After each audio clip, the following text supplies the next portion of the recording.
Hey, what's happening, everybody? It's me, Robert Phoenix. Thank you for being here and your patience as we get a little bit of a late launch here on Friday.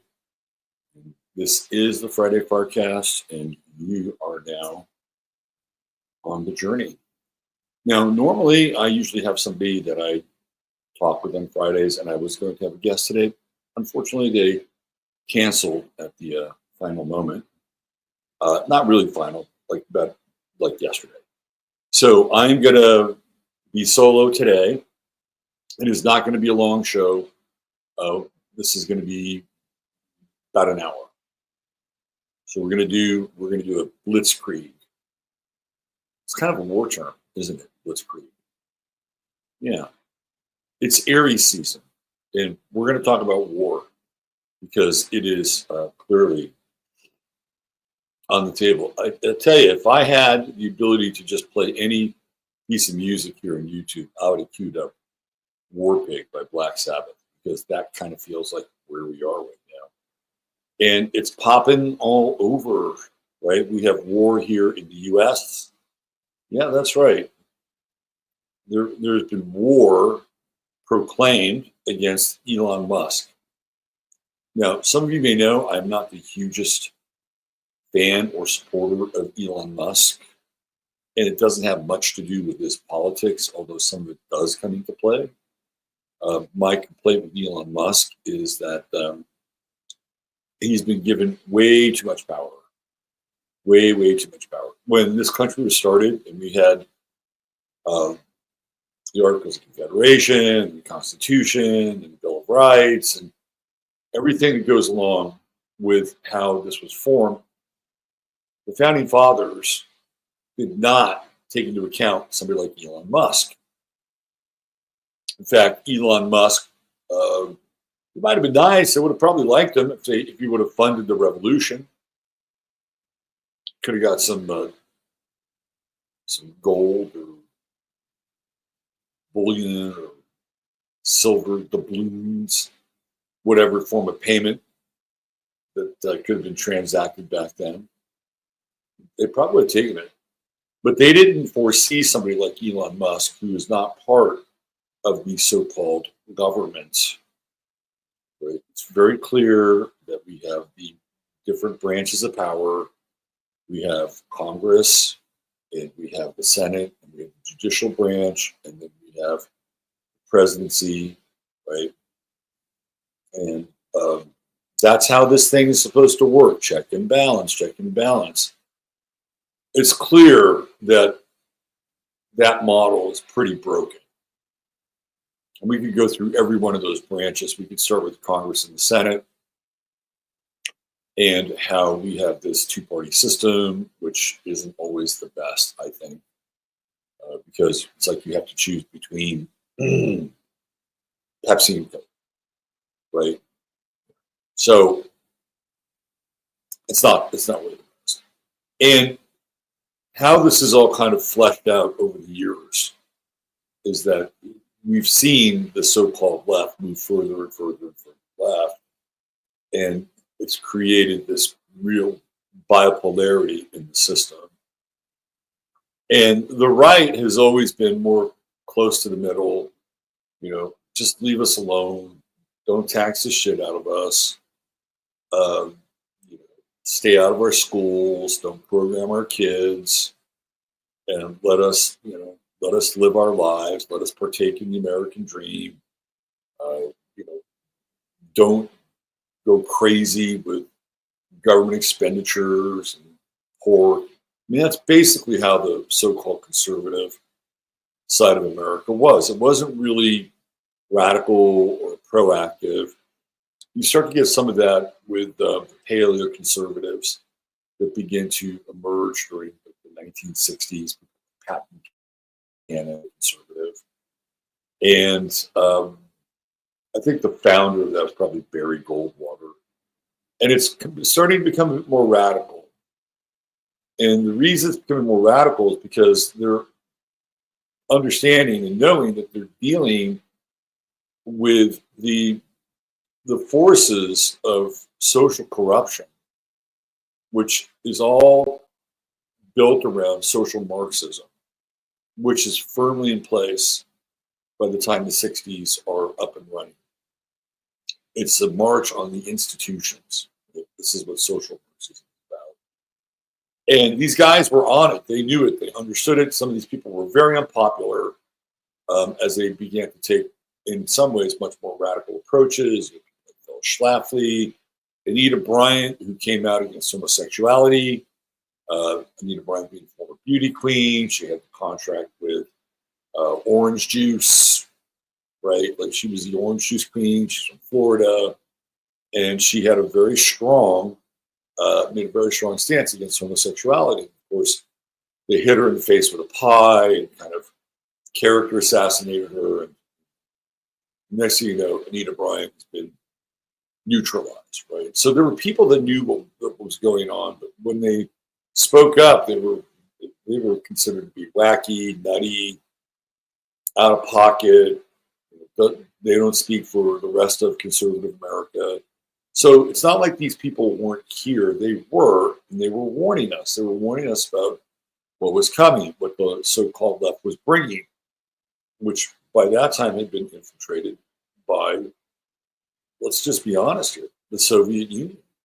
The Soviet Union spent an inordinate amount of time and money to come inside of the U.S. and to infiltrate from within. There's a great TV series that was on Fox. It's called, or FX, I believe, called The Americans, which is based on true shit, right? It's based on people who were groomed in Russia. They're KGB agents. They're groomed in Russia.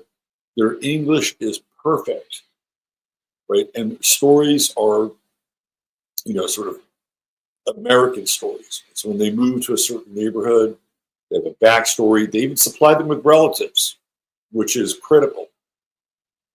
So you'll have Russian agents come over and they're relatives, but they're not really relatives. They're just, they work for the KGB. This was happening.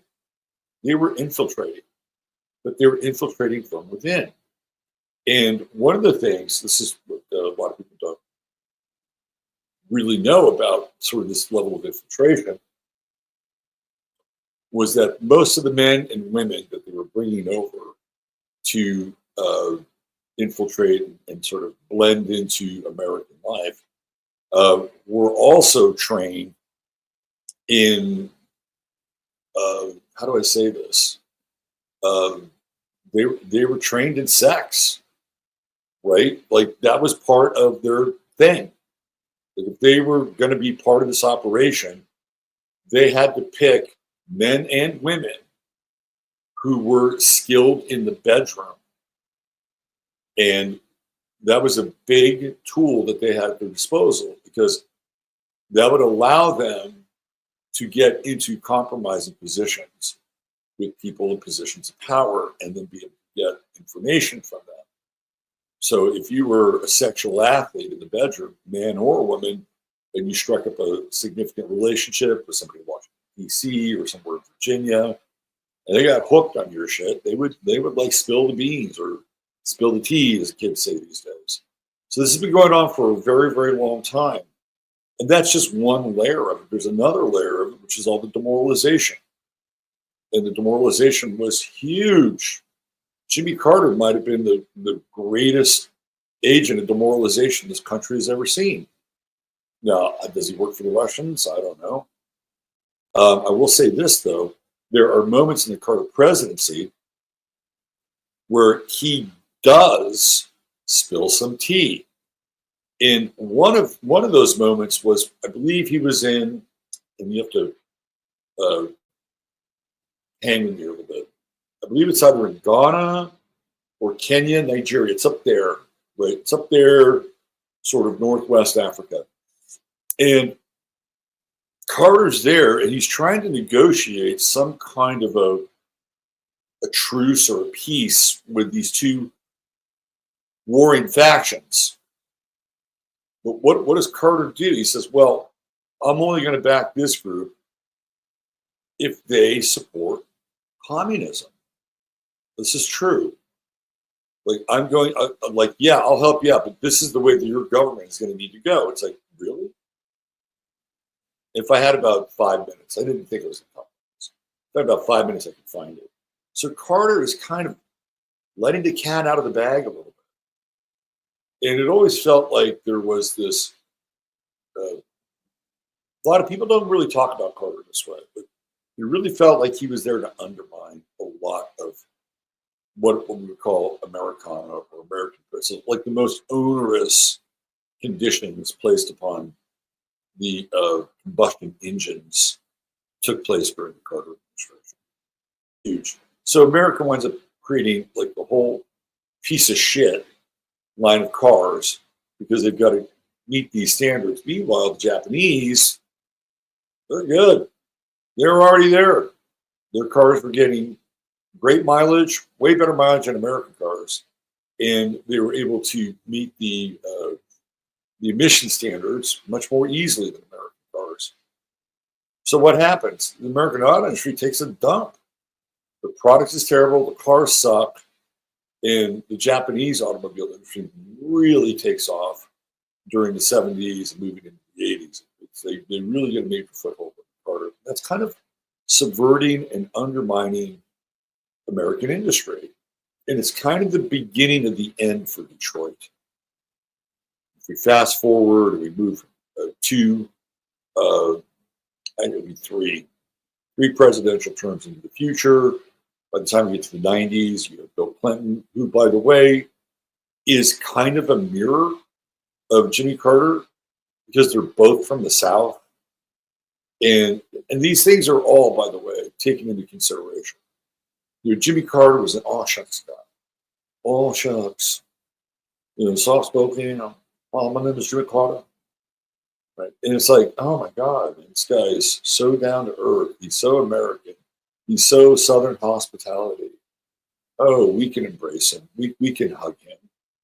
We just came out of 6 years of Nixon and the tragedy of Watergate, and 2 years out of Gerald Ford, who's getting hit in the head with golf balls and falling down and surviving 2 assassinations. Right. So America is kind of ready for Jimmy Carter. They're ready for the kinder, gentler presidency. That's how he gets elected.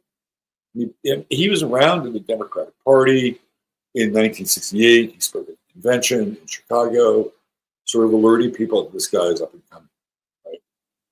So we get Carter, and it really starts this kind of rapid subversion of what's going on in America. The economy sucks. Huge inflation. Unemployment figures are high. We have the Detroit debacle. And of course, by the end of his term, he's completely hung out to dry with Iran. It's a terrible, terrible administration. And it's a setup. It's a setup for Reagan. Reagan is the first version of Make America Great in 19. It is the first version of it. People wholesalely reject Carter. They wholesalely reject a lot of these principles that are based on everything that came out of the Democratic Party post Great Society, war on poverty, entitlements. Americans are sick of it, right? Because most Americans are being taxed to death, and their jobs are going away, and they're seeing the beginning of a competitive disadvantage with a country like Japan, which really starts to rise in the 70s. It's all demoralization. It is all demoralization. So we get a brief respite for 8 years with Reagan. But then as soon as Bush gets in, we have another recession. It's a shitty time economically. Let's have a war. Let's talk about the New World Order. 4 years worth of Bush. I wouldn't call it chaos, but it's kind of chaotic. And again, most people are kind of over him. They're kind of over him. He does, he based whatever he is at that time. He might have got a clone. But there's a clear waving of the white flag, so Bill Clinton can get it. And it was Bill Clinton. He's from the South, right? He's got that kind of aw shucksy thing. Right? He's kind of Jimmy Carter 2.0, but he's got Hillary in tow, and not what's her Carter's wife, his lovely, long-standing Rosalind, right? Jimmy's got Rosalind. Rosslyn Chapel. Bill has got Hillary. Very different. But in many ways, he's kind of another version of Carter. What does he do again? He begins to subvert Americans. He signs off on NAFTA. Right, hello, NAFTA, goodbye jobs. That's a real punch to the gut for the American auto industry and more. Under Carter, we began to see the rise of globalism. And there's this real pivotal period where the manufacturing and production and everything that goes along with that in America winds up going literally south a few years later. And it's the end of the production economy and the beginning of the service economy. This all happens in Carter. So he's part of a major paradigm shift, and that was really his role, was to usher in the service economy. Now, would he have liked to have stayed there 4 more years? Yeah, I'm sure. Who likes to lose anything? So what I'm really getting at here is that the Russians have been here for a long time, and they have been involved in subversion and demoralization. So this idea that we haven't been at war, or we're going to go to war with Russia, like all of a sudden, Donald Trump is a Russian agent. He's got some ties there. I'm not going to, just look up Felix Sater and Donald Trump. You'll see what I'm talking about. Major player, connected to the oligarchs, et cetera, et cetera, et cetera. But to say that this is new and this Russian influence has been a corrupting influence in the government ever since Trump took office, that's not true. They've always been in the back. Always been in the back. They've always been here. They've always been exerting influence. Even to the point where there's this famous kind of urban legend around Barack Obama, which some of you may know about. Some of you may be familiar with the fact that I've told this story before. But it's kind of this famous early day internet, because when Obama was elected, it's still kind of early day internet, like 2008. Like Google's there, but it hasn't really become corrupted tremendously. So there's a story where this guy is recounting the story, and he was in Russia kind of after the wall fell, and he's got business meetings going on, and he's at this dinner, and it's like all these different people are there. There's this Russian woman, she's with her husband, and she's drunk. And she starts, spouting off the fact that there is somebody in America who is being trained and groomed by the Russians. And he's going to become president of the United States. And she even goes as far as to say that he is black. Okay? So this is part of the Barack Obama narrative, that Barack Obama actually spent time in Russia. And when you see him, and I brought this up before, because there was a period of time when Putin was not in charge. They had this guy Medvedev in charge. When you see Barack Obama and Medvedev together, they look very chummy, if you know what I mean. Very, very chummy. So again, I think this has been going on for a very long time. Very, very long. The subversion of the U.S. And this is what the paleoconservatives started to talk about. And they were called whack jobs and nut jobs. You have groups like the John Birch Society.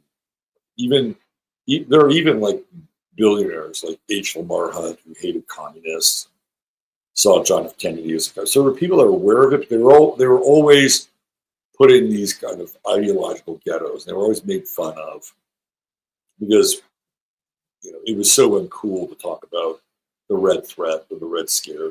They completely demonized McCarthy, so that after that it was like, no, you don't want to talk about that. You don't want to be paranoid. You don't want to be like Joe McCarthy. That's so uncool. People just left alone. It was a great strategy. So this has been going on for a while. Okay? Like the forces of subversion have been inside of this country for very long. Now you have the so-called right becoming more radical. This is where I was all part of it, because the left is pushed further to the left, and you've got the right pushing further to the right, and as a result of this, you have the manifestation of MAGA. And I think we can boil MAGA's principles down into a few talking points here. Number one, MAGA is America first and make America great again. Those are interesting concepts. America first is great. Make America great again. I think we have to agree upon when America was great. There are great periods in America. If you took those periods, you synthesize them, then you're talking about something. It's like, oh, wow, well, we were really great after the turn of the century, developing all this technology from this, other technology that was already here. But nonetheless, we have all this technology we're bringing to the country. We go into the Gilded Age, and there's a lot of fluff, but there's also a lot of money, right? These are very high times in America. Clip that. Post World War II America, it's a boom. You get the rise of the suburbs, whatever you think of that. But manufacturing is taking off. Europe's in tatters. America's kind of coming off this big win. You can clip that, right? Probably maybe clip a little bit during the Reagan era, where technology started to take off, because it does start to take off during the Reagan era. And it's that one era where most Americans can kind of feel proud about it. You clip that. You take 2 years of Kennedy, you clip that. You put it all together, maybe a few other stretches, and now you have the greatest hits of America. It's like a compilation record. I could live with that, right? If you just distill that, put all those together, these are pictures. In the Gilded Age, you'll get some mixed reviews about it. These are pictures of periods of prosperity, advancement, and I would say mostly positive social change. So yeah, we could go there, but MAGA is really about America first. Now, here is the thing: America first is going to be predicated by what Donald Trump has to say. So whatever Donald Trump wants to do, if you're true MAGA, you're on board. You are not going to question whether or not it's a good policy, because what did Q say? Trust the plan. And some of that Q messaging has kind of, sort of drifted into MAGA. So that's really important. That's one principle, is whatever Trump is for, you are for. And if you are not for it, you're getting in the way. You're either on the bus or you're off the bus. That's it. That is really the main principle of MAGA. Anything else doesn't really matter. Yeah, there are certain things that MAGA people want, like they don't want migration. Most Americans, by the way, would agree with that. Even people who are originally from Mexico, who've been here 2 or 3 generations, they're not into it, right? The Black community finally woke up and said, shit, these people are coming into our cities, and they're fucking with our cities now, right? This is all like the recent wave. So most Americans are now agreeing that migration, unchecked migration, is not a good thing. That's a MAGA. Another MAGA sub-principle is keep transgenderism out of our schools. In fact, keep transgenderism out of the culture. And what I mean by that is don't allow men to compete with women. Right? Don't allow men pretending to be women to come into women's restrooms and play peeping Tom. Don't allow drag time story hour in our public libraries. Don't allow schools to teach gender identity, which ultimately leads to gender dysphoria, gender confusion, which is the gateway to what? Altering one's sexual identity. Most Americans will agree upon that. That's kind of a MAGA principle, right? Okay, so we have unchecked migration, bad. Transgender political tyranny, bad. We don't want that. We don't want that. What else do we have? Well, if you really sit down and talk to them, they're probably going to tell you they're anti-DEI. And I think there are a lot of Americans that are not MAGA who are going to be anti-DEI. In fact, the so-called black community is finally coming around to it.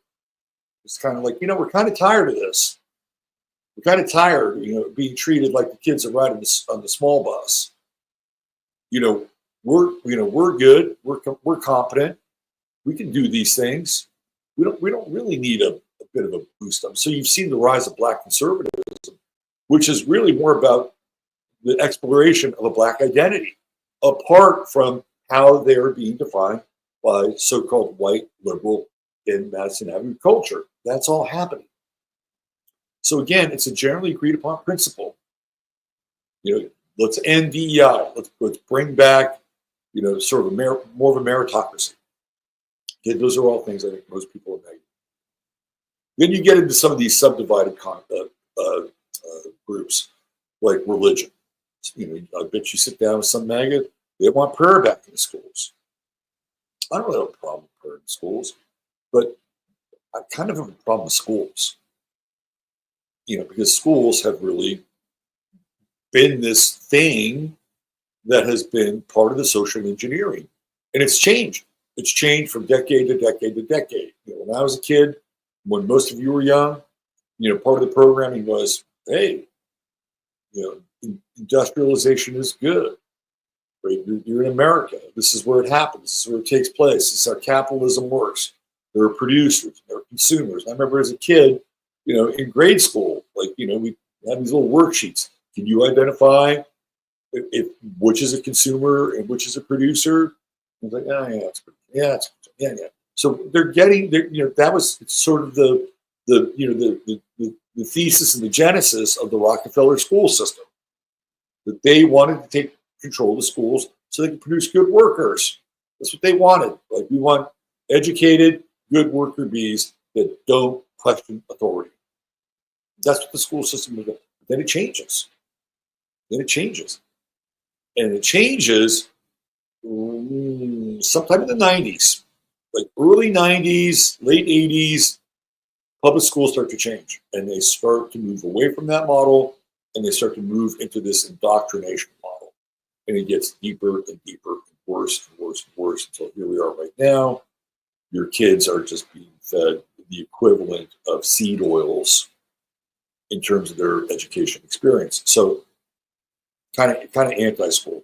What's interesting is now Trump is going to remove funding from the Department of Education, and we'll see how many judges gang up on that. The other part of MAGA is, and this is part of the subtext of MAGA, is that you support Israel.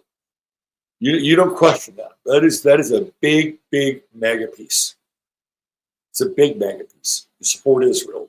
And if Trump is pro-Israel, but by God, you're going to support Trump. Right? So these are all connected to this idea of MAGA. MAGA might have elements of being conservative, might have elements of being paleo-conservative, but it is not. Right? It is not. Most of the paleo-conservatives are more in alignment with things like isolationism and not being involved in the world's problems, not spending a shit ton of money to bail other countries out, right? So this is a very different kind of discussion. And Trump is ironically creating more of a sense of alienation versus isolationism, but he's not real popular in Canada right now. He's certainly not popular in Europe. I'm not sure where he's popular. Maybe he's popular in Jerusalem and Tel Aviv. But this is kind of what's happening, right? So he's not really an isolationist. He's more of an alienationist. You can take that any way you want. So the reason I'm talking about all this, right, is because the left is now declaring war again. So we're talking about war here. It's Aries season. And the far right, radical left, which was really, really ignited and catalyzed during the summer of 2020, which to this day nobody talks about. Like, this country fucking burned. It burned all summer of 2020. The summer of Floyd. Statues fell. Cities burned. Businesses burned, right? And this is on top of COVID, where a lot of businesses wind up being shuttered because they can't stay open. because whatever state they're in is making it very difficult for them to keep their doors open and allow customers to come through. It's a devastating time for America. Devastating. And we haven't recovered from it. We haven't recovered financially because of the stimulus checks, which were nothing. But the stimulus money that went out to all these businesses, huge, massive transference of wealth coming from the federal government. That means printing more dollars, which means that there's going to be an inflationary cost to pay. There's no free lunch here. Meanwhile, who's picking up the tab? It's the people who no longer have any businesses. Okay, but this is what happened in 2020. They were activated. They're activated again now. So we're just talking about war here on the home front. There is a war going on.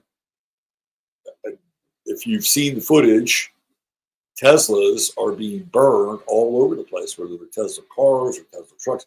By the way, 49,000 Tesla trucks, the Cybertruck, have been recalled.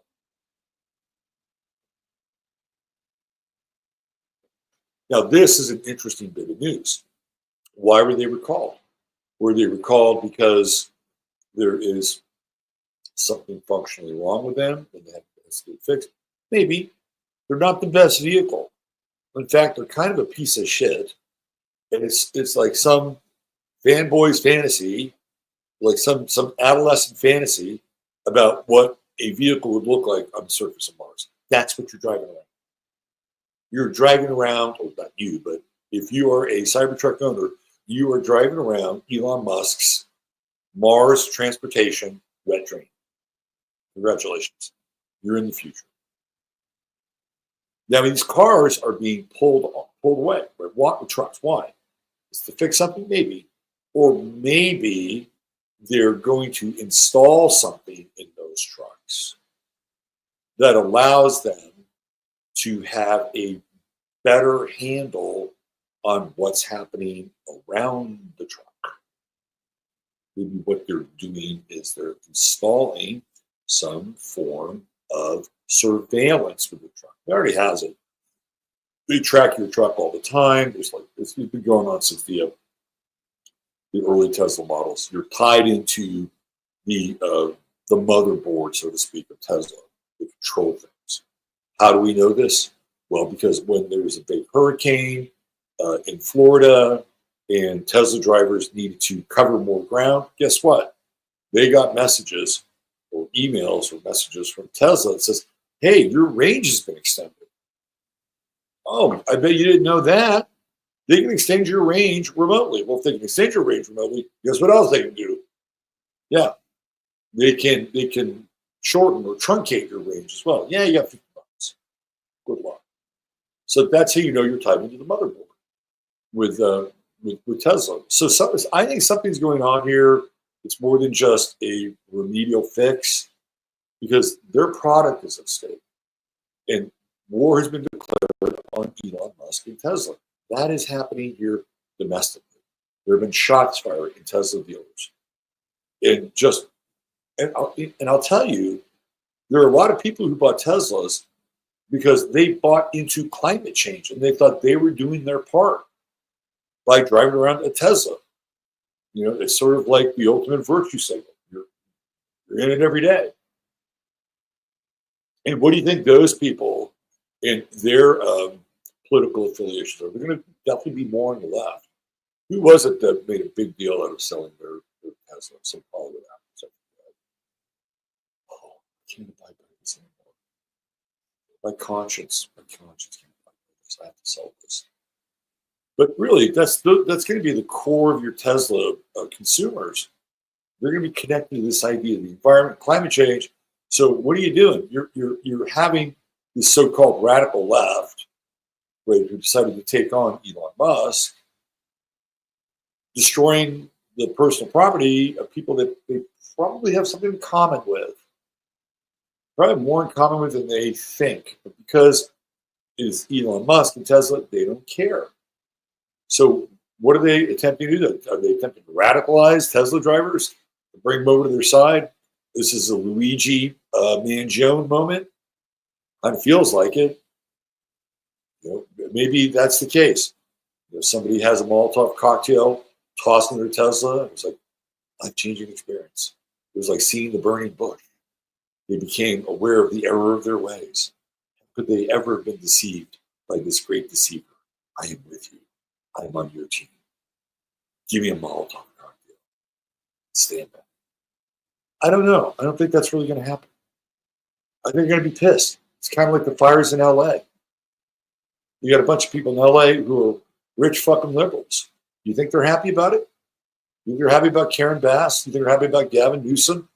You think they're going to run and fill their pockets again when they go to run for election again?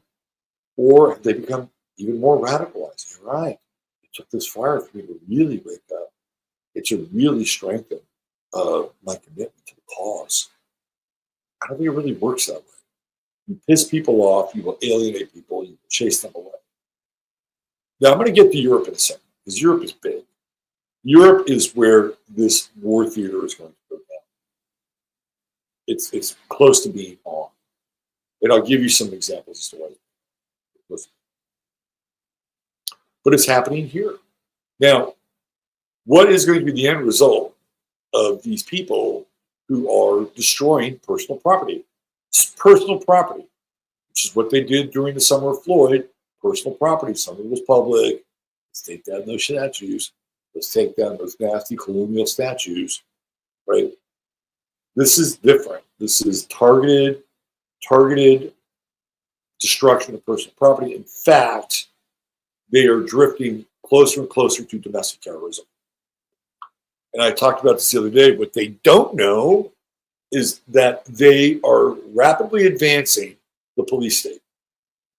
That's what they're doing. They're rapidly advancing the police state. If you are not paying attention, the Trump administration now has an extradition deal with El Salvador. If you're not familiar with CCOT, I urge you to look it up. There are a number of videos that are behind the scenes at CCOT. What is CCOT? CCOT is the prison that was created by Bukele of El Salvador to deal with MS-13 and its rival gang, and they rounded them all up, and they are in this place, which is essentially a living hell. Now, the conditions are not the living hell. The conditions are actually fairly humane. They're all crowded into one major cell, but not too crowded, just enough to get them right to that level where they're slightly uncomfortable. You sleep on a metal bed, no pillow. You have a towel and you have a washcloth, and your towel becomes your blanket. Lights are on 24/7. You have to put the washcloth over your eyes so that you can actually sleep at night. You eat 3 times a day, and it's mostly carbohydrates, very little protein. The only protein you get during the day are beans. That's it. Dinner is rice and pasta. You get kind of a fruity sweet drink, and that is your diet. You get 1 hour of exercise inside of the cell, inside of the prison. The only sunlight you see comes through the sunlight on the ceiling of the prison, and that's it.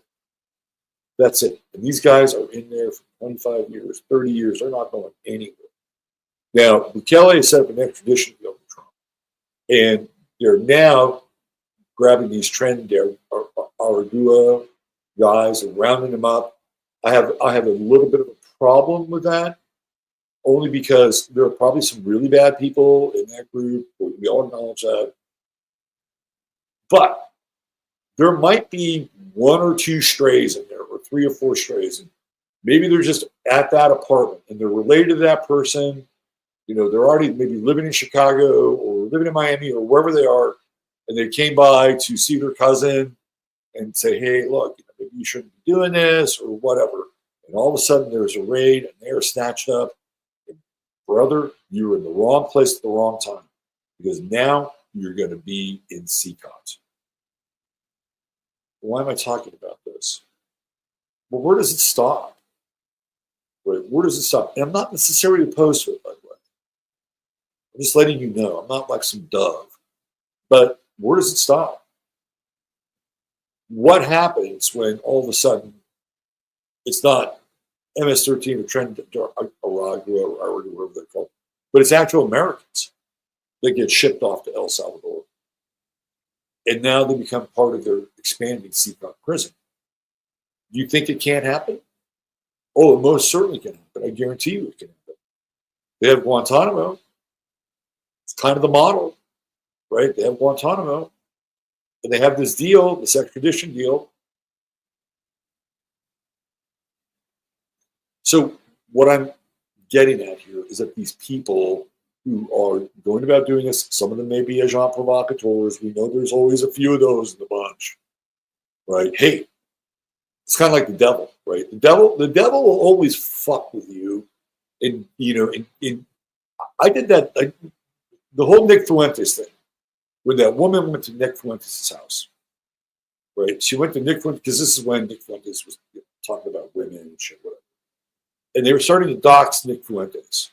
And this woman went up, she found his address, and she was just kind of standing there looking at him, is he picking up these packages? Because there were some like bloody tampons and dog poo. And his car drives up, and it's this woman. And this woman in this moment is the devil, right? She becomes the devil. She whispers in this way, go to the store, knock on the store, see if he's there. That's the devil, right? The devil is, hey, what's this? Oh, by the way, she doesn't go to the door. And Nick Fuentes misses her. The devil is, oh, what's this? Oh, it looks like a Molotov cocktail. The devil comes by and says, hey, need a bit lighter? Right, that's the devil. Need a bit lighter? Yeah, sure, thanks. Right, that is the devil. And those are agent provocateurs. That's how they work. They do the devil's work, right? So this is taking place right now. And what happens when all of a sudden, because people are pissed off and angry and they're tired of Trump being soft, because he's a little soft at times. He's been a little bit soft. We know this in the past. And now all of a sudden it's like, we catch these people and they are going to be tried and convicted of domestic terrorism. Where are you going? You're going to CCOT. You're not going to some Granite Bay. Oh, that's too nice. No. You're not going to Granite Bay. You're going to CCOT. Well, because there's this deal that's been set up. So these people don't understand this, or maybe some of them do, because they're playing the role of the devil, but they are setting up a tighter, more clamped down, locked down police state. That's what they're doing. They're contributing to even more surveillance, more infringement of rights, because they don't like Elon Musk. That's what's happening. Now, another signal as to how or why this is happening, or what around this happening, is that recently the Trump administration put a, what do you call it? It's not surveillance, but when you take X amount of money out of your ATM, or if you do any kind of a transaction over $10,000, it immediately gets tagged and it gets sent to the appropriate sources. Like, that's a lot of money. I wonder what they're going to do with all that money. Well, recently as this past week, there have been 30 zip codes where if somebody takes more than $200 out of their ATM, they are now tagged. That's right. They're tagged. So I'm sure that these areas are going to be also to some level of crime rate. I don't know how they're figuring out. The one area that I saw that was part of was San Diego of all places. I guess maybe because it's connected to Mexico, close to Mexico. The cartels and all that stuff, right? So again, it's just like another layer of surveillance is kind of creeping in here. And I'm still pretty convinced that these recalls of the Tesla truck have something to do with surveillance. There's something that they're going to do with that truck, so that maybe it's a sensor, like when people get within, 20 feet, like there's a sensor truck and all of a sudden the truck's cameras go off, or something along those lines. Right? They're programming this thing. Okay, so there's a war happening in America, and it's kind of escalating. Just wanted to cover that. We're in Aries season. Molotov cocktails, fire. Aries is fire. Aries is the god of war. But where we really want to go is we really want to go to Europe, because this is where I believe the Third World War will take place. And I don't think we're that far away from it. Neptune in Aries. Let's talk about that. Neptune is ruled by Poseidon, right? Poseidon, the god of the oceanic underworld. Okay? And in Pisces, it's doubly ruled. Poseidon reigns. If you go back and look at the Ukrainian flag and also MH350, that was the Malaysian Airlines plane. There were two planes of Malaysia Airlines and also Ukraine. The symbol for Malaysia Airlines looks like a trident, as does part of the Ukrainian flag. So this Neptunian Piscean energy has been sort of in the background. There's plenty of symbolic stuff that goes along with it. Of course, we have a war in Ukraine. And, you know, what's part of the backdrop of this war? It's gas, right? It's Nord Stream 1 and 2. It's Gazprom. It's Russia literally shooting gas, which is Piscean, to Germany. They got a pipeline. There's no refinery, right? It's like pump and go, pump and go, pump and go. What happens to Nord Stream? One of them gets blown up. Where is it? It's underwater. Hello? Neptune and Pisces. Poseidon gets upset. He gets angry. Now, Neptune and Aries, that's a whole different kind of symbolic day, right? When I think of Aries, and I place Aries into the underworld, you know, I think of Hades, and I think of Hephaestus. Hephaestus being the more occupational version of Hades. Like Hephaestus makes them. Right? He's the wounded smith. He's the wounded forge in the underworld. My father was kind of a Hephaestus archetype. But nonetheless, you know, these are the lords of the underworld. Right? So now you have Hephaestus and Hades commingling with Neptune. And so I see this as this emergence from the ocean, literally from the ocean, of something that brings great conflict into our lives. It could be missiles that are launched from a submarine. It could be like something even stranger. There's been a lot of talk with USOs. I think over the last couple of days, there's been some strange stuff happening off the coast of Florida, where they've found supposedly this massive ship underneath the water. Now, when I say ship, I'm not talking about ocean liner or kind of old pirate ship. They're not being real clear about what this ship is all about, and it's emanating signals. And apparently, they're actually, like how people are describing that, fireballs coming out of the ocean. This has been kind of a semi-regular occurrence off the coast of Florida for like the last couple months. So when you look at that and you look at the symbolism of these fireballs that are coming out of the ocean, people might call them orbs or whatever, it is absolutely Neptune and Pisces. You literally have fire coming up out of the water, right?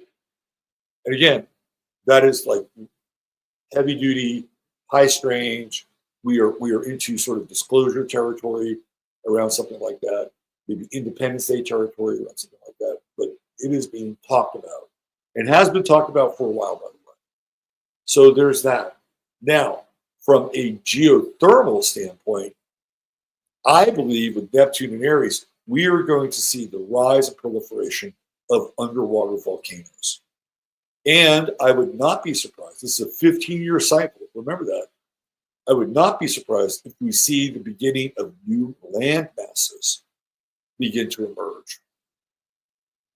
And there may even be something very powerful around the climate that will change during this time as well.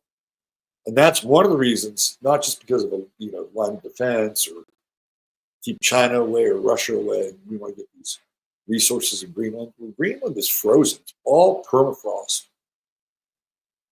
But if the climate were to change, even by about 5 or 6 degrees, it would have a major impact on a place like Greenland. And all of a sudden, the permafrost isn't so perma anymore. And now all of a sudden, you have this massive veldt area. And who knows what you can do, right? But I just really want to focus on sort of this sort of geo seismic energy, but that's nautical though. It's beneath the ocean. So we're talking underwater volcanoes and the rise of land masses. I would definitely keep my eye on Hawaii during this Neptune in Aries period of time. I'd definitely keep my eye on that. The other thing with Neptune is that it's very, like when I think of mass conditioning, I think of Neptune because Neptune keeps people in the trance. You go back to the 60s, right? Where was Neptune? It was in Scorpio. What was really big during the 60s? Hello, it was drugs.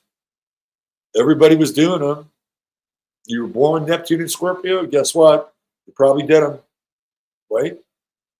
That's how they kept people under control. They kept people in the trance. Turn on, tune in, drop out. There's your Neptune and Scorpio slithering through the 60s, right? So Neptune has a lot to do with keeping people programmed and under a spell. And we could go through every single iteration of Neptune. Here we are in Aries. And what is the spell? It's the war spell. That's what it is. It is the war spell.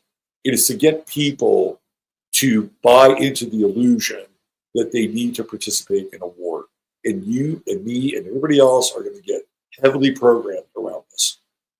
And one of the greatest tools, we're going to bring it back to MAGA, one of the greatest tools in order to make sure that people are on board will be to shame people who are not on board.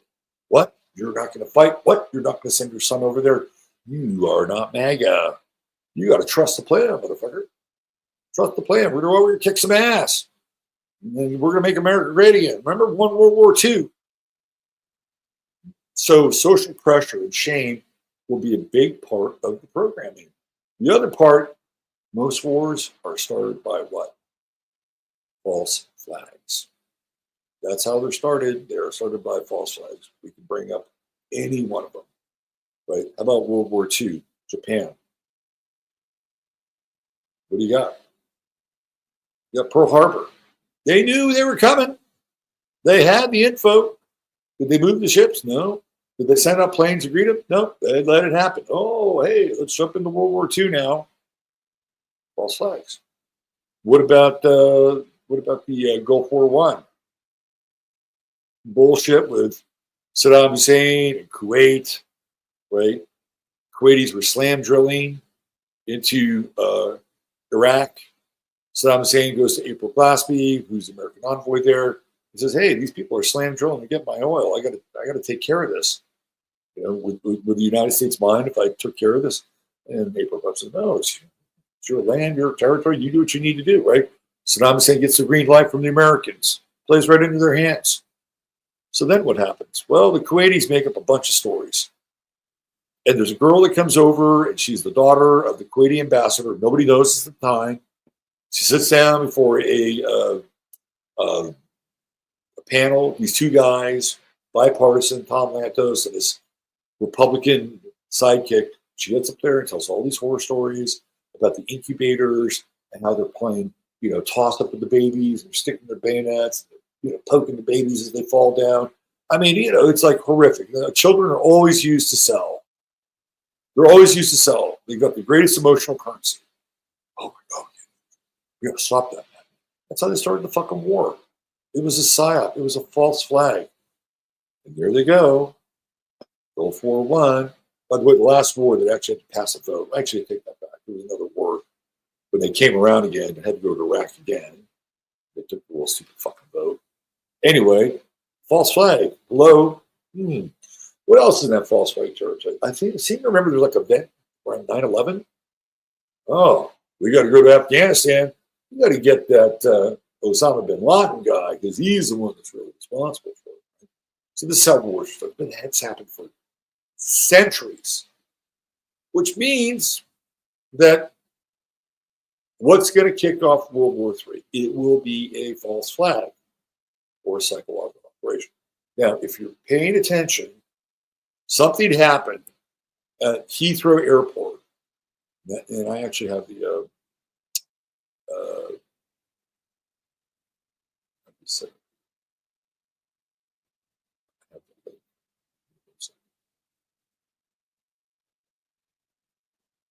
I don't want that.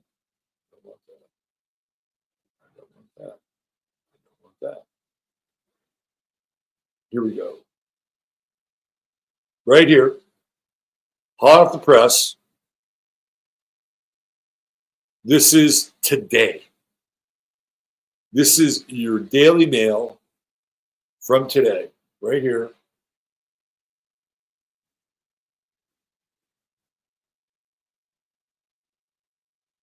Counterterrorism police probe, Heathrow fire amid claims of Russian sabotage. Substation blaze fits the pattern of Putin's disruption attacks in Europe and exposes vulnerability in UK infrastructure. Okay. Pardon my French here, but how the fuck do we know that Putin was behind this? It's convenient. He's the boogeyman. He's the Mandarin. This is how false flags look. This is how wars are started. So let me continue.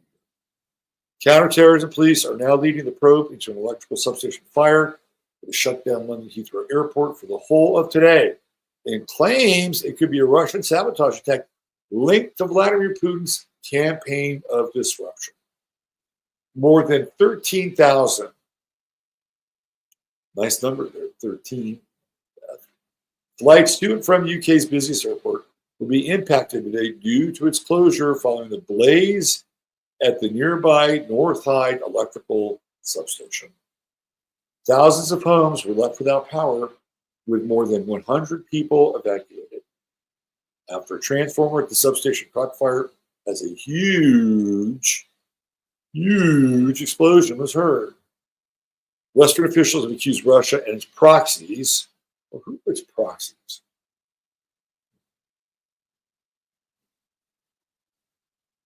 Of staging dozens of attacks and other incidents across Europe since the invasion of Ukraine 3 years ago. They allege that the disruption campaign is an extension of President Putin's war intended to sow division in European societies and undermine support for Ukraine, although the Kremlin has denied carrying out sabotage efforts against the West. Earlier this week, Putin had agreed to a limited ceasefire that stops Russia targeting Ukraine's energy infrastructure after a phone call with U.S. President Donald Trump. Now, experts are analyzing whether Russia could be linked to the UK substation fire, which is affecting 679 flights scheduled to land and 678 departures from Heathrow. Scotland Yard's counterterrorism command is leading the investigation, given the need to quickly establish whether sabotage was involved and the security questions related to how one fire took down a major piece of infrastructure. It comes as who is it? Proxies.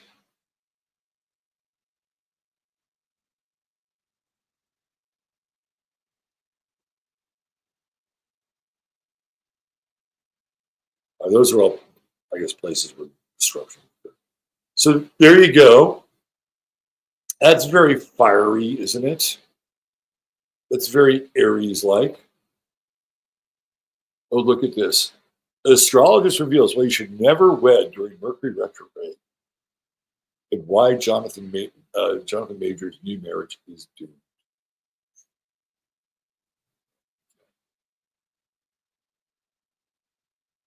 Park planes and an empty runway at Heathrow Airport.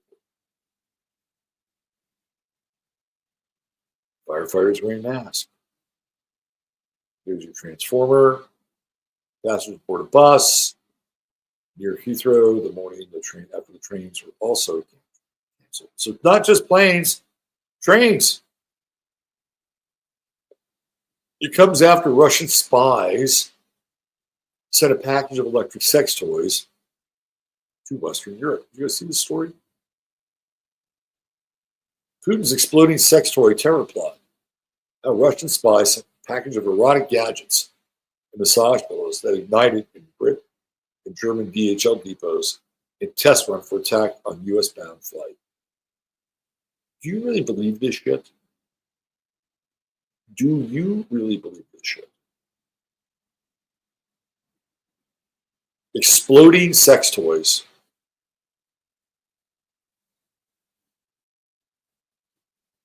I think I've just about heard it all. Exploding sex toys.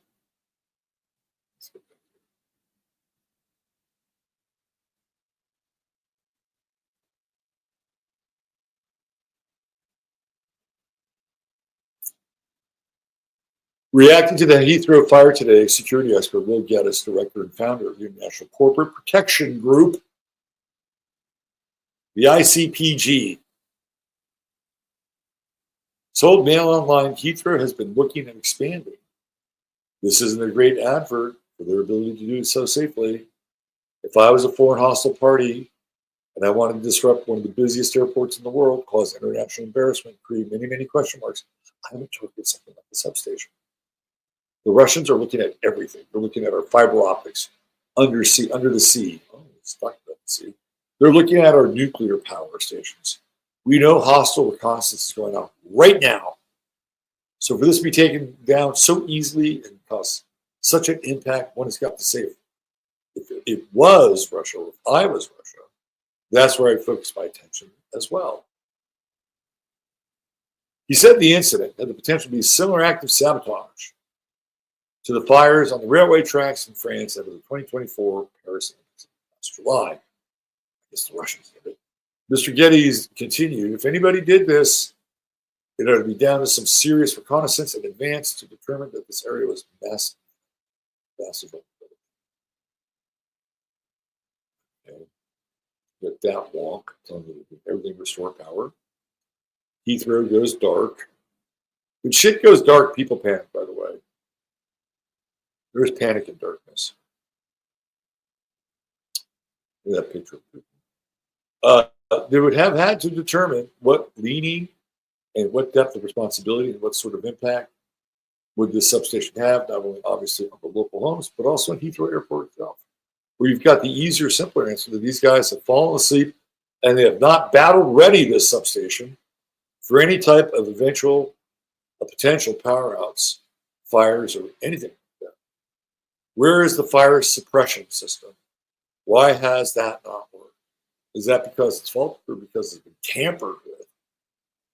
Well, we got our own version of that in California. And what is ostensibly the Altadena fires. Shit didn't work. There was no water. Did the Russians do that? He said Russia and other hostile states would be glad to see the chaos it has caused. It's not outside the scope of a foreign hostile state to attack a substation or power or utility supply to a key site. Sure, happens all the time. All right, so we know that this has happened. And is there enough juice there for the Brits and the EU to use that as evidence to go to war? They're building a case. They're building a case. All it takes is one or two more incidents. And the next thing you know, they are going to be battle ready. As I have mentioned before on this program, I'm not on this program, 15 Minutes of Flame, both Porsche and Mercedes are now producing, guess what? Tanks. They're producing tanks. Why? Because the consumer automobile side of things is kind of tanking. It's not doing well. So where are they going to get their money from? They're going to get their money from the German government, Porsche subsidized by the EU, or maybe it's by the EU through the German government to produce tanks. Why are they producing tanks? Well, they're producing tanks because they make money, but also because tanks are used in warfare. Now, they're kind of an obsolete machine, to be honest with you. The wars of the 21st century are going to be fought by drones. Drones, computer programs, cybersecurity, cyber hacking, hell, maybe even robots would get in on the practice. However, that will only occur after the loss of significant human life. Now, I talked about this before, again, this last week. Europe is not doing well financially. The United States has been doing financially well. It's been a lot better before. We're not doing great here either. Right? We're sort of staving off the collapse of the dollar, right? Having to avoid all this debt. A lot of these countries around the world are in the same predicament. There may be different debtors. It can be China. England and some of these countries in the EU owe the United States money. Like England still hasn't repaid the money we gave them for World War II. Wrap your head around that. Right? So a lot of these countries are going belly up. And when a country goes belly up, or is about to, what's the best way to basically flip the script, change the table, redraw boundaries? You go to war. When you come to a massive economic crisis, war is always good for the economic soul. Because people will theoretically forget about the hard times. And if you program them enough, if you get them hooked on hopium enough, not even hopium, but if you get them hooked on sort of the war drug enough, in the United States, even prior to the United States entering into World War II, people would get these newsreels in movie theaters, and those were produced by the American government, and they were being sort of told about Hitler, right, and what was going on in Europe, and how these the Allied forces were bravely fighting back against Hitler. So people were getting the propaganda, they were getting the programming delivered to them in between double features. War, that same propaganda went back to the theaters, and like, America at war, here's our boys, right? They're taking a break from defeating Hitler and the Krauts. I mean, this is what you would see. So again, there's this kind of hypnosis, this programming that always goes along with war, always. And keep in mind, Roosevelt was president, and we are still technically in a depression. Like the depression starts in the 20s, like it just keeps moving forward. And Roosevelt becomes the president that inherits the depression. So, of course, he has the Brave New Deal, right? And he has the WPA, but he also has World War II to theoretically end depression. What do they start doing? They start cranking out ships, start cranking out tanks, right? It is a way to get the economy moving. It is a way to mobilize people away from the depression. If you were poor, you could go join the army, and you can get your little monthly army pay, 3 hots and a cot, boom, right? This is what happens. Wars usually start when there's kind of an economic tilt that's in play. And that's what's happening in Europe. It's a major economic tilt. They're running out of money, and their debt is soaring. They don't have any energy. They fucked that up because of what happened with the Nord Stream. What are their options? Their only options are to go to war. That's it. It's the only option. It is the only option. And again, I've said this before, Europe is governed by a bunch of girly men. And these girly men are going to show the rest of the world how tough they are. And Keir Starmer will prance around pretending he's Winston Churchill. And Macron will prance around pretending he's Charles de Gaulle. And this is how this thing is going to go off. Because these guys have like no testosterone, no spine, and they're gonna show everybody really how tough they really are. They won't. So now we're talking about conscription, and we're talking about the draft. Now, if you are a parent of somebody in this country who's of draftable age, you're probably aware of the fact that your child, male, more likely, I don't know about females, got a letter from the United States government basically signing up for selective service. Oh, yeah, that's right. That letter has been distributed to millions of young men across America. And Trump has come in on this anti-war campaign. What are we, 2 months in now? Let's see. I didn't see no anti-war campaign. If anything, I've seen an escalation of war, especially in Yemen. But yeah, wrap your head around the fact that these young men have all gotten letters. Now, what happens? What happens if they decide that they don't want to go to war? What did I talk about at the beginning of the show, or somewhere close to the beginning? And the extradition of criminals. Oh, we all like that. We're good with that. Yeah, get these gang motherfuckers out of. Go send them to El Salvador. You watch that stuff, it's making an impression in your brain. You're saying, oh, shit. That's brutal. Well, what if the penalty for not submitting and going to war, which would be desertion, would be to get shipped off to El Salvador? You don't think it could happen? Oh, it could very much happen, because that, my friends, is the stick. That is the stick. And now that we're starting to understand what's going on in El Salvador, we're all fine with it now. But if it came down to our kids having to go to well, Jesus Christ, you're going to go to El Salvador and CCOT, or you're going to go to war and you may come out of it? Well, I don't know. Which one am I going to choose? Which one are you going to choose?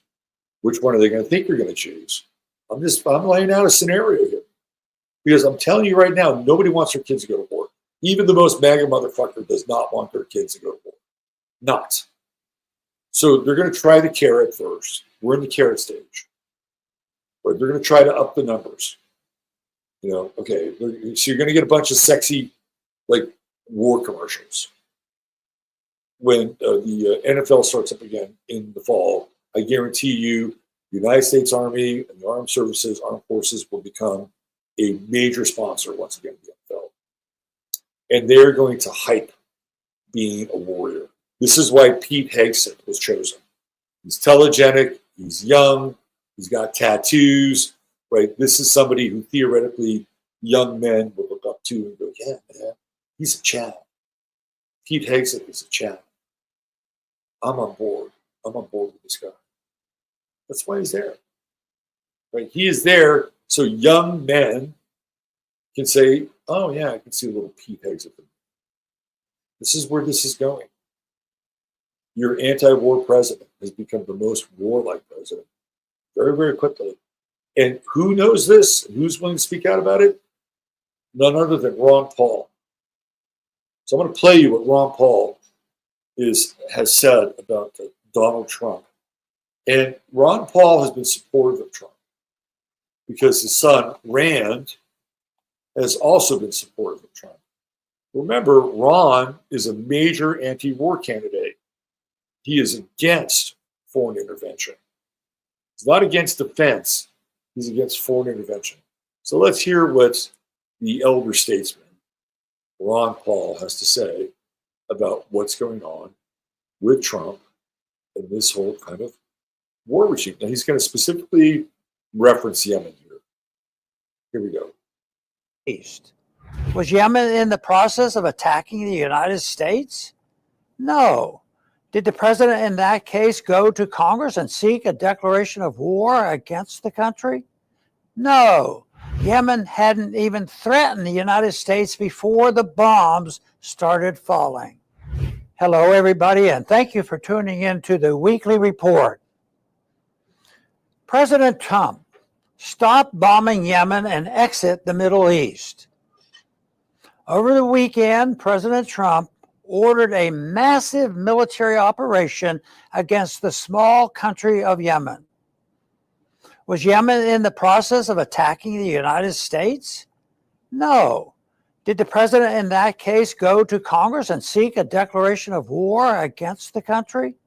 No. The fact is, Yemen hadn't even threatened the United States before the bombs started falling. Last year, candidate Trump strongly criticized the Biden administration's obsession with foreign interventionism to the detriment of our problems at home. In an interview at the Libertarian National Convention, he criticized Biden's warmongering to podcaster Tim Pool, saying, "You can solve problems over a telephone. Instead, they start dropping bombs. Recently, they're dropping bombs all over Yemen. You don't have to do that." Yeah, once in office, Trump turned to military force as his first option since the Israeli-Hamas ceasefire plan negotiated by President Trump's special envoy, Steve Witkoff. Yemen was left Red Sea shipping alone. However, after Israel's implemented a total blockade of humanitarian relief to the citizens of Gaza last week, Houthis leaders threatened to again begin blocking Israel's Red Sea shipping activity. That was enough for President Trump to drop bombs and launch missiles for hours, killing several dozen Yemeni citizens, including women and children, in the process. After the attack, Trump not only threatened much more force to be used against Yemen, but he also threatened Iran. His national security advisor, Mike Waltz, added that the U.S. may start bombing Iranian ships in the area, a move that would certainly lead to a major military. You already said Iranian ships. Iranian ships. What are we talking about? There's Neptune, Aries war. This is where the war is going to start. Is going to start at sea. It could be Yemen. It could be the Gulf of Suez. It could be maybe somewhere in the Baltic. You still have to go through the Straits of Gibraltar. It could be even off the coast of the Atlantic with one of the European countries. It could be England, France. This war is going to kick off at sea. You can literally see that. Middle East war. Like recent Presidents Bush and Obama, candidate Trump promised peace after 4 years of Joe Biden's warmongering and World War III brinkmanship. There is little doubt that with our war-weary population, this proved the margin of his victory.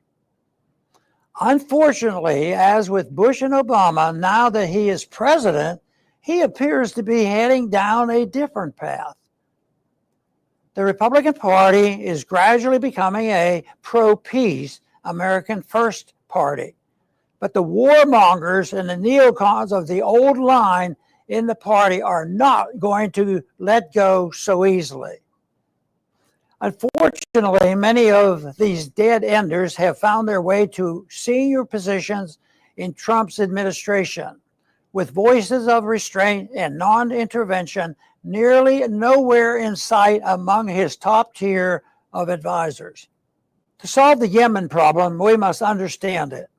Russia and Chinese ships, for example, are not being threatened because they are not enabling the Israeli demolition of Gaza. The slaughter there has been facilitated with U.S. money and U.S. weapons.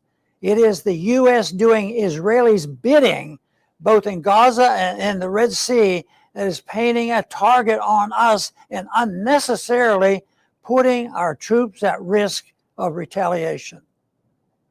The U.S. government, starting with Biden and continuing now with Trump, seems eager to make this our war, even though, as Representative Thomas Massie pointed out over the weekend, Red Sea shipping is of minor importance to the U.S. economy. In a real America First foreign policy, we would be following the Russian and Chinese lead in staying out of the conflict. It's not our war. End U.S. military involvement in the Middle East and our troubles disappear. It's really is that simple. Has Ron Paul had a stroke? He looks like he might have had a stroke. Can you see how his face is slumping? His corner of his mouth and his eye looking very uneven there. But Ron has been consistent with this forever. This has always been his position. Always been his position. And I'm in agreement with it. So we're talking different war theaters. We're talking here domestically. There's this whole war on Tesla, war on Musk, which is really also kind of connected to all the things I talked about at the beginning of the program, which is connected to things like Antifa and the radical left and sort of the agents provocateurs who get in there and mix around, right? Like that's there. We have what's going on in the Middle East, Yemen. If there's anything that's going to go down with Iran, it will be staged because I believe Iran is a proxy state and they're kind of held up as like a boogeyman. And trust me, there's way too many connections between Iran and Israel and even the Jewish population and the number of temples that are in Iran. It's significant. And there are people who have even made the case that some of the mullahs might actually have ties to older Jewish Semitic families who were originally in Israel and matriculated to Iran, like Khomeini, right? It's a very interesting thread that runs through that. So if that's the case, then why would they want to bomb their own people in some ways, if that's the case? So Iran is a proxy. If something happens, remember this, if something happens in Iran, it will not be what it seems to be. It will be like a controlled demolition, and it would be another excuse to go to war. I don't think Iran gets wiped out. I don't think that's going to happen. However, other countries in that area that are a nuisance, Yemen, Lebanon, Jordan's kind of out of the fray a little bit for now. Syria clearly is being run by some kind of a proxy. Right? So I'm going to worry about Syria in that regard. Turkey's the wild card in the Middle East. What's his name? Erdogan. He's under some pressure now. He's under pressure because there's a student movement that's kind of turning against him. And anytime there's been some sort of a coup in Turkey's recent past, Erdogan's pretty much squashed it. One of them he actually kind of knew about and allowed to happen so that he could out the people who were his enemies, and then he squashed it. Very smart man, that movie. So I'm just giving you the war theater, but ultimately it's going to come down to Europe. And when we have this final ingress of Neptune and Aries, which is next year, because it does go back into Pisces, Saturn into Aries, does go back into Pisces. 2026 is the year where we have Saturn, Neptune together in Aries. And that's when I think it kicks off. Although we might see the beginning of it even before then. And there may be some kind of negotiated peace during the retrograde. It could take off again. But with all these countries, rapidly approaching bankruptcy, with many of these countries dealing with people inside of those countries who are sick and tired of what's happening inside of their country and are not friendly and happy or patient, with their own government. That's another big problem because that rise of frustration and anger, it's growing. And even here in the United States, it's continuing to grow because there are people who voted for Trump and they're starting to have buyer's remorse. Are there some good things happening? Yeah, sure. I guess so. I like the idea that women aren't going to have to deal with men in sports. That'd be great, right? I like some of the social stuff that's been enacted. I think that's a step in the right direction. And it's kind of like throwing the plebes a few bones. But on the other hand, there's much bigger game afoot here. And the things that Trump is getting involved with now in the Middle East, a lot of people are not down with that. They're just not down with it. And if he continues to, rattle the war saber I think his popularity, well, his popularity will always be strong with MAGA, but in that little wing that splits off from it, they're not going to be happy, and that's going to be a disaffected part of Americans who are into freedom, who are into truth, really into the truth, right? That's what they're really into: freedom, truth, sovereignty, and kind of tired of being pushed around. And that's a dangerous group. That is a dangerous group, and that is a group that the Trump administration does not want to have to deal with. They can deal with these Tesla radicals. They like that. They're good with that, right? That gives them a boogeyman. That gives them an enemy. And Trump can be their avenger. But the breaking of the ranks inside of their world, and you have people like Thomas Massey and Ron Paul, you have some faces that are associated with that. They don't like that, because that is considered to be dissent. And there are so many people who have drank the Kool-Aid. A lot of them are really good people, and I probably agree with maybe 70% of the stuff that they agree upon as well. But that 30%, that 20%, that 25% that we're not there, we're not on the same page with, that's when it gets very intense. And you can see these people become a right version of the far left. It's exactly what they become. And it's kind of an interesting expose on extremism. It's an extreme belief or extreme attitude. And it almost borders on cult-like obsession, if you're really being honest here. So when people try to leave the cult, what happens? The cult is not happy. They're not happy. And they start calling people out. They start shaming them. Try to bring them back in. That is also very much Aries. Aries is about conflict. It's all about conflict.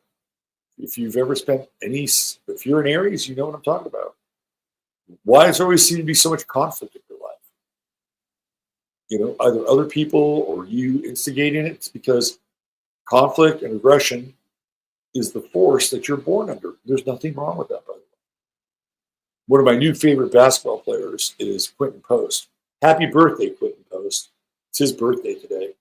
And he plays for the Golden State Warriors. He lives in Holland, and he graduated from Boston College last year. He was a 52nd round pick for the Golden State Warriors. And he has been an absolute revelation. The guy has been fantastic to watch. He's got a great three-point shot for a big guy. But more than that, you can see the Aries in him when he plays. Right? He's young, but he doesn't back down from anybody. Right? He likes the challenge. And last night, when the Warriors played the Toronto Raptors, Steph Curry got hurt, got thrown to the ground. You could hear the thud. He had to leave the game. And it was a very close game for the Warriors. And there's kind of this moment where there's a bit of a turning point. And Quentin Post is part of that turning point. What does he do? He hits 2 3-point shots where he takes matters into his own hands. Very Aries-like, by the way. And then the crowd is kind of, Jimmy Butler goes to the free throw line.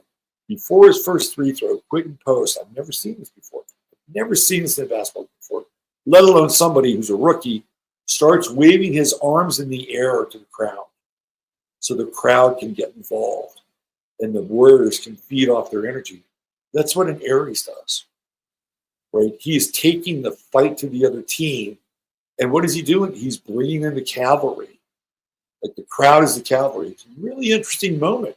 And the Warriors began to feed off of it and eventually beat the Raptors, who were tough. But watching Quentin Post has been a real revelation. And when you understand a little bit of astrology and you see some of these people and they really enact and embody their astrology, it's really fascinating. So we're in this time of Aries, and there's going to be conflict. There's going to be aggression. The challenge with Neptune is the deception of the aggression. Where's it coming from? Who's behind it? Why? The reasons why we theoretically must fight, we must retaliate, we must deal with the conflict. It gets very murky and very fuzzy under Neptune. Now, Saturn comes into play. Saturn is the hierarchy. Saturn is the judge. Saturn is the president. It's the CEO. Saturn says, go to war. go to war. That's what Saturn says. You either go to war, you face the consequences. What's Neptune rule? Oh, 12th house. What's the 12th house rule? Oh, prisons. That's right, prisons. Well, a bit of a honeymoon, a bit of a carrot period. That'll end. That'll end. Ultimately, this is all going to go down in Europe. That's where it's going to happen. It has to. Well, it doesn't have to. But the way that they mapped it out, it has to. Right? The ghosts of World War II. Even the ghosts of World War I. Who was in World War I? Russia was in World War I. Who were they fighting against? They were fighting against the Germans. The Romanovs were even related to the Hanovers, right? The Hanovers are German. And they wind up going to England, become basically the House of Windsor, the Hanovers. So they're basically fighting against their own people. World War I, Germany, right? Austria, Ukraine, not Ukraine, Russia, and then you've got, of course, the Ottoman Empire. Like, they're all in it, right? That's World War I. Guess what? World War II, they're back in it. Same countries, different players. Here we go again. The natives are restless. War drums are beating. And there's a lot of girly men who are in power in Europe who want to show you just how powerful they really are. Aside from the fact that they're not very powerful at all. People of Europe, wake up. Do not comply. Do not go off to their war theater. I think it's going to be tough. They're going to do everything in their power to make you disappear. They'll take your bank account. You won't get any services. There's way too much top-down control in all these governments, including this one. I'm not saying that we're immune in this country. We have a little bit less, but hey, you take out $200 in what are 30 new locations or zip codes, and all of a sudden, somebody's pinging you. That's just recent, right? People of Europe, don't do it. Don't go. Don't fight their wars. People of America, don't do it. We have ultimately, even though these conditions are warlike conditions, we don't have to do it. We don't have to consent. And they may use every trick in the book. You know, they may start sending people to fucking CCOT, right? You don't want your kid to go to CCOT. They may try to incentivize you. It's a carrot stick. Don't do it. Don't do it. This is the one time in history where I think we might have enough consciousness and enough perspective to say no. What happens if they want to throw a war and nobody shows up? Well, they're in deep shit. They better have a bunch of robots ready to go. You know, worst case scenario, Europe says, hey, you immigrants, you want citizenship? Yeah, you're going to have to go. You think they're going to fight? Fuck no. We'll find the next boat back to where they came from. They have no stake in the game for any of these countries. None whatsoever. None. You know, somebody from England who still might feel very patriotic about England and says, gosh, damn it, don't let that fire at Heathrow. I'm going to go smash those rents, right? Like maybe there's a few people like that are still around. Drop it. Drop it. It's not worth it. Can you be proud about your country? Can you be proud about your heritage? Sure, absolutely. Are there conditions in which you would want to die for it? Perhaps. But make sure those conditions are on your terms, not anybody else's. We have the power to say no. Remember, the opposite sign of Aries is Libra. And what is Libra about? Libra is about balance and peace and accord. Right? We can invoke the opposition of those signs. No, we're not going. We're not going to do this. We're not going to die in your bankers' wars anymore. You give us a good reason and not some bullshit psychologically operative reason, and maybe we'll do it. Maybe. Now, if that all fails, there's always the aliens. There's always the Independence Day scenario where, oh, we're going to have a war, but it won't be with Russia. and it won't be with China, and it won't be with Yemen, right? No, it will be with some third party that we're all going to be a part of, and we'll all join in. Would you sign off on that war? If that's even a real war. Just telling you, the scenarios, right? Like, they're not going to go fight this old war. Hey, remember that movie Independence Day? Yeah. Let's pull the Independence Day script. We can get them involved. We can get everybody involved. That one's a good one. Let's do that one. Now, what can be really fucked up is that maybe the third party is a real threat. And we're like, nah, we're good. We're not going to play around with this. We saw the movie, and the next thing you know, it's out of certain. Anyway, I'm going to get out of here. Thanks for being here. This is not meant to be dark. I try to intersperse a little humor. But what we're trying to do is we're trying to look at the long-term astrological coordinates and know where we are, right? We've got to know where we are in time and look at what's happening. The receipts are coming in. Okay? Now it's springtime. And you need to, here in the Northern Hemisphere, you need to enjoy and engage with this energy. It is a time of birth and renewal, and a time for you to affirm. Like Aries is a very affirmative sign. You know, it's a time for you to affirm and decree certain areas of your life that you really, really want to express. Take things on. Maybe you want to get in better shape. You know, you want your health to be better. Maybe you want to be more creative. Maybe you don't want to just lay down and say, "Oh, I'm so tired of this world, and you know, nothing is real. Everything's an illusion, and it's all a lie. And I'm so tired of it. Just get me out of here." Okay, well, that's a reasonable kind of, take. I wouldn't have a problem with that, because it's fucked up. However, with Aries, that's not what the energy is about. The energy is about fighting back a little bit. And fighting back in your own terms means that you're going to do things that are going to be for your own self-interest. Aries is the self. So invest in yourself, whatever it is. Your health, your wealth, your well-being, whatever it is. Like, this is the time of the season where, guess what? You claim you. Right? You claim you. And you are engaged in you. And you're building, you're initiating, you're catalyzing. This is where it all starts. We got a new moon on Friday next week. Boy, or Saturday. Is that going to be a powerful time? Anything you want to start for your own life, Mercury retrograde, Venus retrograde aside, it's a good time to say, this is what I'm doing. These are my goals. This is what I want to improve. This is what I want to bring into my life. This is what I want to stand for. It's the time of the season. So it doesn't mean that you're a passive or innocent bystander just watching the world go by. You can be if you want. But this is not what's happening now. Not with Aries. It's time to get on the bad motor scooter and ride. Okay, I'm out of here. Remember to go by our friend Chris's site, truehempscience.com. The CBD is fantastic. We're still in a fight here in Texas with SB3, and they're trying to take away CBD here in Texas. And whatever proceeds of the sale, will go to, Chris takes money from the sale, and he's working with a lobbyist, along with these other CBD purveyors in Texas, to stave off the people that want to stamp out CBD.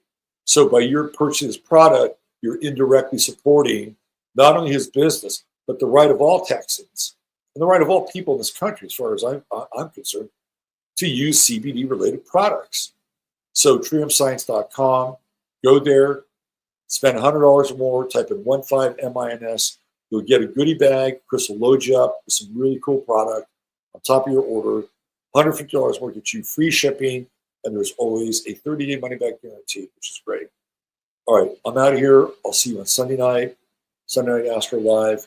Until then, take care, treat each other well. God bless. I love you all.